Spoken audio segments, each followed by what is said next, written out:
So break, glad you're still watching Science Breakfast with me, Island Hubbard, and the sign language interpreter is Angeline Khan.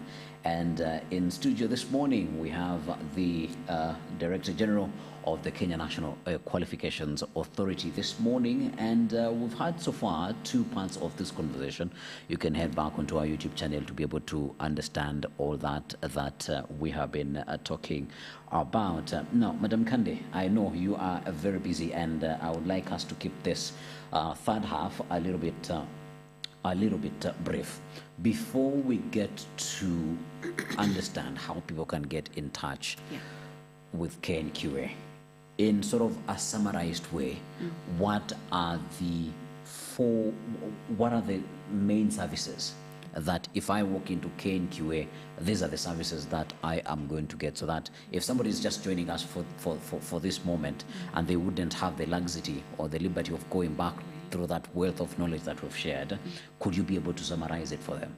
Excellent. Thank you so much, Alan. And yes, our key functions as an agency. Number one, I did talk about implementation of the Kenya National Qualifications Framework, that 10-level framework. In essence, we break it down to ensure that every stakeholder understands what every level means. If a certificate is issued at level 2, 3, 4, what exactly does that mean?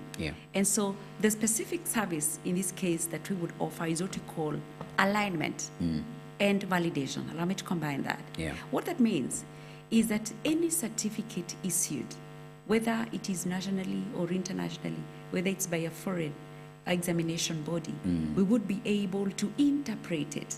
That is what sometimes is called equation, but we call it aligning to the framework, validating it. And validation is important because we have first of all to check, we do some due diligence to reconfirm that actually that certificate has been issued by a credible, legally mandated institution, and that secondly, as a person who has that, as a holder of the certificate, you actually met the requirements to be issued with that certificate.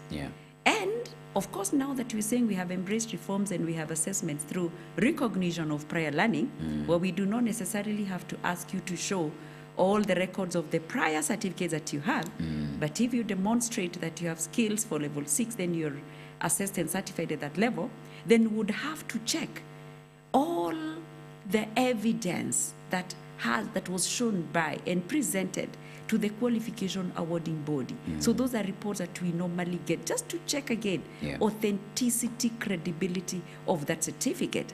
So that is a very critical one and gives meaning now to the national qualifications grid that we're talking about. Number two, again, to the institutions, to the employers, and even to any member of the public. Accessibility to those credible certificates, data on credible certifications. Implementation of what we call National Qualifications Database, I had alluded to. That is very, very critical because it gives us centralized access.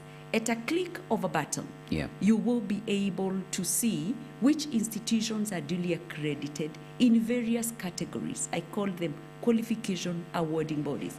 If it is the universities, we see the programs, we see the graduates.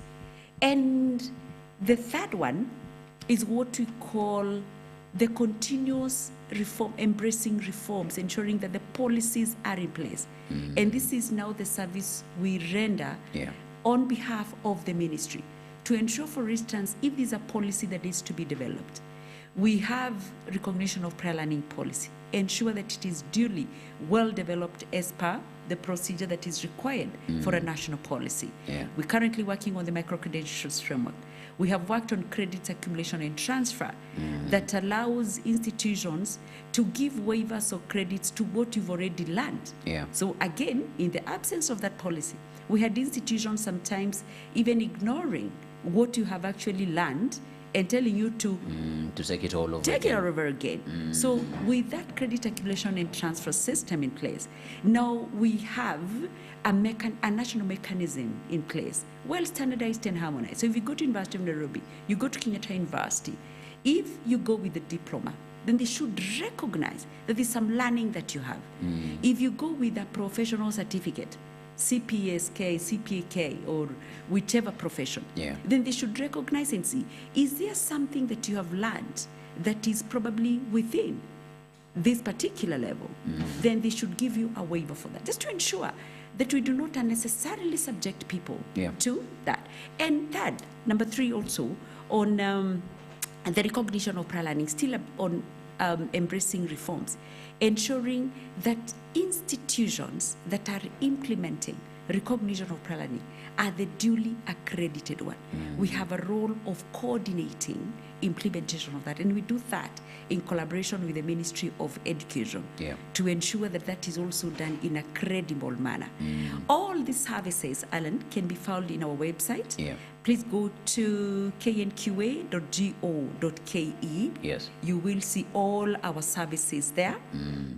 For the services that require engagement with individuals, like what I called alignment and validation, you'll actually, it is a digitalized process, and so you will be able to do the entire application online, even issuance of that alignment and validation certificate. And we are glad to continue to engage with members of the public in ensuring that our certificates issued at any level matters, and it shows the skill and competence that one has. Not just a piece of paper, but allowing one to move from one place to another in a way that is recognized because it gives meaning. Also the bit of access and inclusion, that it is not just for select few, but the framework encompasses everyone. Thank you. The last question, the issue of affordability. As you're speaking about all these services, they are sounding expensive.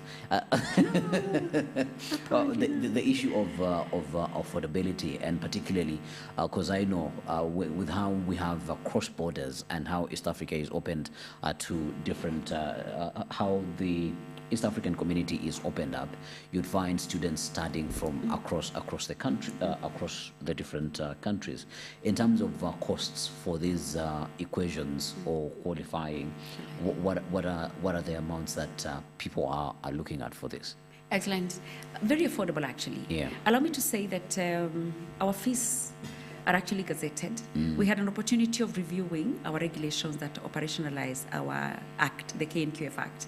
So the regulations of 2025. And again, from the website, you will be able to see the cost of those services. You'll be able to download even the regulations to understand better these functions. And specifically now on the fees, very modest. Because, for instance, for aligning and validating, it will range between 2,000 and 5,000, depending on whether it's offered nationally or it is from a foreign body. And why maybe to the extent of 5,000 is because we already do not have the data of what has been acquired from a foreign institution. So there's that bit of some admin work that has to be done to get in touch with those institutions. And so that is costed. So it is actually modest because the bottom line is we come in at the start of the process of ensuring that there are policies in place to implement the framework, ensure the sub-frameworks have these, understand their roles. And then we come at the end where a graduate, for instance, has already spent money, they've been trained, and that was a consideration even by the legislators, that we don't have again to bombard people, members of the public, with so much huge cost. And so they are very affordable within that trade that I've mentioned, and we've seen many people really taking advantage of it, and I mean, it's really helped them for the use that they have sought it for. Yes. And of course, for registration of the programs, it's one-off as well. We're just charging 20,000 per program for the qualification awarding body. Registering a qualification awarding body like Kenyatta University as a body that is free, but what you charge is registration of the specific programs, which is one-off, 20,000 per program. If you compare it with the other costs that are charged elsewhere, you would appreciate that that's quite modest. We appreciate the great support that we've continued to receive from all the stakeholders. Yes. All right. Right. One thing in a minute that you think we have not been that has not been covered, it could be a nugget, or it could be a takeaway, or it could be a rallying call to a person who is watching us right now. Right. My takeaway is that we all have a responsibility to ensure that our certificates have meaning. We still have a long way to go to ensure that our certificates are globally competitive. A lot has been done by this country, But then there's a rallying call, especially for the curriculum developers, for the qualification awarding bodies, to ensure that we are actually following mechanisms that have been provided in place, and even in terms of quality assurance, to ensure that we have acceptable certificates, so that our certificates really count. We do not just have certificates from various forms of issuance. We've expanded to recognition of prior learning right from traditional offerings. But all this must matter. So the rallying call is that we all have a role to play, even if it is the people in the media, just ensuring that you also speak to this when you hear about it, and get any person to understand that it is not just any other institution that can issue you a certificate. It's important to do some due diligence, so that we do not get people spending money unnecessarily in unrecognized institutions. There are mechanisms in place. Let us pull together to ensure that all certificates count. They are portable, they are competitive, they have meaning. Thank you. Thank you very much, Daktari. And my takeaway from this whole conversation is that those micro certificates that you have attained and that knowledge that you are garnering on the daily, you can find a way how it can be quantified, certified, and turned into a livelihood in your entire life. And for all those with disabilities, you've heard Daktari has said that it does not matter if you have not gone through necessarily an education, a university education, as long as you have garnered any type of skill, they can be able to quantify it and then certify you, and you could equate this into employment. So I think that is some comparable work that the Kenya National Qualifications Authority is doing. And if for any reason you're just seeing us on your telly right now, go over our YouTube channel. You'll be able to rewatch the entire conversation, and I guarantee you will find value from this conversation. I've been your host, Alan Herbert, sign language interpreters. There have been a whole bunch today, so I might not be able to mention the entire list, but thank you very much.